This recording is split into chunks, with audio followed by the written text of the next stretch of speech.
నమస్కారం టైగర్లు, లయన్లు మరియు నా ప్రియమైన మాస్ ఆడియన్స్. ఈరోజు మనం ఒక సినిమా గురించి మాట్లాడుకుందాం. పేరు వింటే ఏదో లెజెండరీ యుద్ధం అనుకుంటాం, కానీ చూస్తుంటే మాత్రం సరే ఇదంతా పక్కన పెట్టి రివ్యూలోకి వెళ్దాం. మహాసేన వాల్యూమ్ 1 అని టైటిల్ పెట్టారు చూశారా? ఆ కాన్ఫిడెన్స్ చూసి నాకు ప్రాజెక్ట్ కే రేంజ్ లో ఎక్స్పెక్టేషన్స్ పెరిగాయి. కానీ సినిమా చూశాక నా మెదడులోని కణాలు అన్ని స్ట్రైక్ చేస్తున్నాయి. పదండి అసలు ఏం జరిగిందో ఇంకా లోతులోకి వెళ్ళి చూద్దాం. ముందుగా స్టోరీ గురించి మాట్లాడుకుందాం.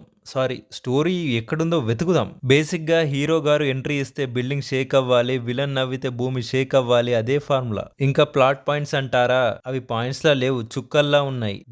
దేనికి కలపాలో డైరెక్టర్ గారికే తెలియాలి. హీరో ఎలివేషన్ లో చూస్తుంటే అవెంజర్ టీమ్ లో చేరిపోతాడేమో అనుకున్నా. కట్ చేస్తే లాజిక్ మాత్రం అమృతం సీరియల్లో కంటే తక్కువగా ఉంది. బీజిఎం మాత్రం పీక్స్. ఇయర్ బడ్స్ పెట్టుకొని చూస్తే మీ చెవులు మేం వెళ్ళిపోతాం సార్ అని రిజైన్ లెటర్ ఇచ్చేస్తాయి.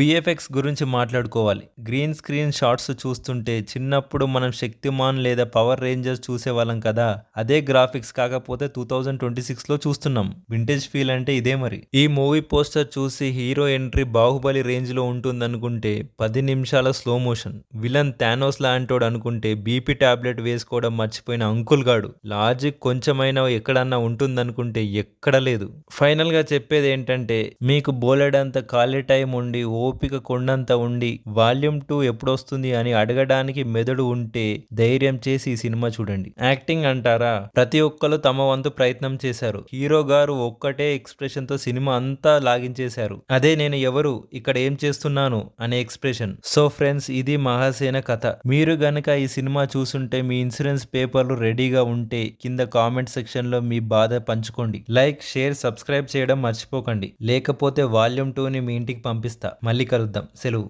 By by.